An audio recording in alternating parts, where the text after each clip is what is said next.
Thank you very much. You know, IBM asked me to look back to look forward. And it used to be so simple. Marketing drove people to the door, sales closed the deal, and IT added it up. Right? That was it. Marketing was a one-way street, the brand shouting at you. Marketing was TV and mass and cool. And IT was keeping the books and running the reports and kind of dorky, right? And then along came the web, and it really changed all of it, because marketing is now a two-way street, and customers are involved and engaged, and they're talking back. And consumers have a new tool in their tool bag, and that tool is the mouse, and it's changed the way they discover products, learn about products, shop, buy, get service, and rave or complain about products. And that was really brought home to me recently. I was at a meeting like this, and I was at the cocktail party the night before, and a woman came up and said, "Are you that guy who started Travelocity.com?" I said, "Yes, ma'am." She said, "I want to tell you something about Travelocity you've never heard before."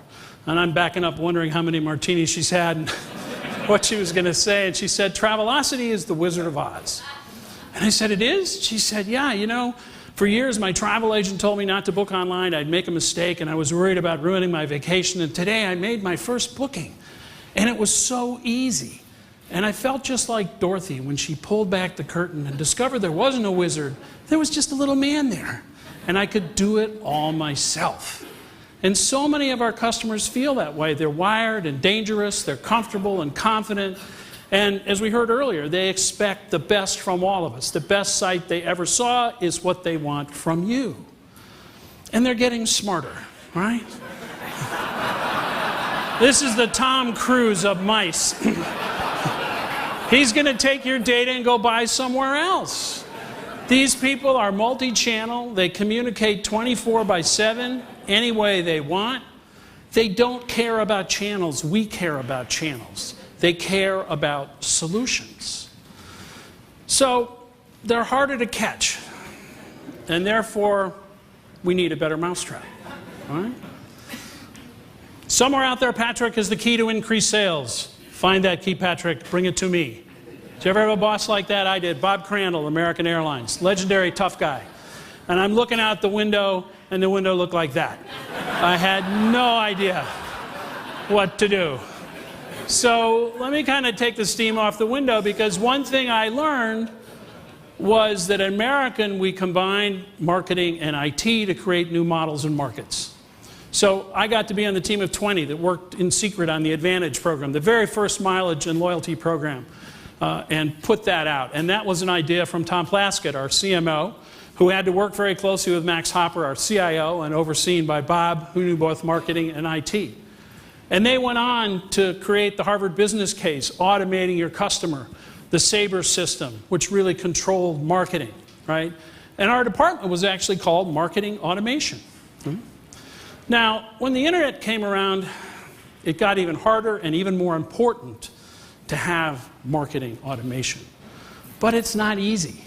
And in fact, that problem is still going on. One of you in the survey said our company does not have a belief that the end consumer is worth talking to because we distribute through intermediaries.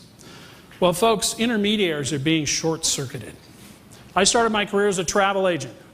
Back then, customers would call us and we'd call the airlines. 90% of customers booked that way. And then we invented Travelocity, and people got computers, and we saw the beginnings of a short circuit. And within a very short period of time, 18,000 travel agents went out of business. Your record store, your bookstore, your electronics store, bankrupt, or maybe out of business. Right? Now, not all businesses are being short-circuited. Some are being rewired, whether they like it or not. About 10 years ago, when I lived in Dallas, I bought an air conditioner for my house. Back then, what did I do? I looked at the yellow pages. I talked to some friends. They said, "Go to Johnson. He's a good dealer." And I went to Johnson, and he sold Train and Day-Night. I bought a Train. I didn't talk to the manufacturer. I could not talk to the manufacturer. What would I do today? The manufacturer has a website. I've got a computer. I'd go to 2 or 3 manufacturers' site. I'd go to a review site, a price comparison site. The manufacturer might give my lead to the dealer. The dealer might call me in a whole new relationship that's being rewired. Customers expect that one-to-one service I got at Johnson's Air Conditioning everywhere they are in every channel. And knowing the customer, as many people have said, has gone from knowing their demographic to knowing the customer as an individual. And I tried to focus on that when we started Travelocity.com, because I'd worked in big data my whole career.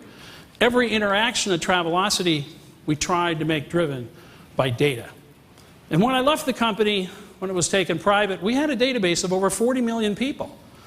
And we knew their demographics, we knew their addresses, we knew everything they'd purchased, more importantly, everything they'd ever searched for, which allowed us to highly target our communications. But this was hard, and marketing wasn't very happy. And marketing was always complaining everything took too long, the priorities were out of whack. And that hasn't changed either. One of you said, I need something more agile, right? One of you in the survey. So I did a couple of things. I separated the paint from the plaster. And what I mean by that was we re-architected so marketing could make the daily changes, so they could do the pricing, so they could do the ads. And IT focused on the hard stuff, the purchase path, the database. And I did something else. It was maybe kind of crazy, but it worked. I got tired of the CMO complaining about CRM, so I gave it to him. I moved it to his department. And I gave him the analysts and the programmers, and I said, you have to serve the whole company. That was shocking to him, right? But it worked. It decreased our time to market, it increased experimentation, it shortened the feedback loops, and marketing served other departments. And that was good for him because now he's a CEO. He learned how to do that.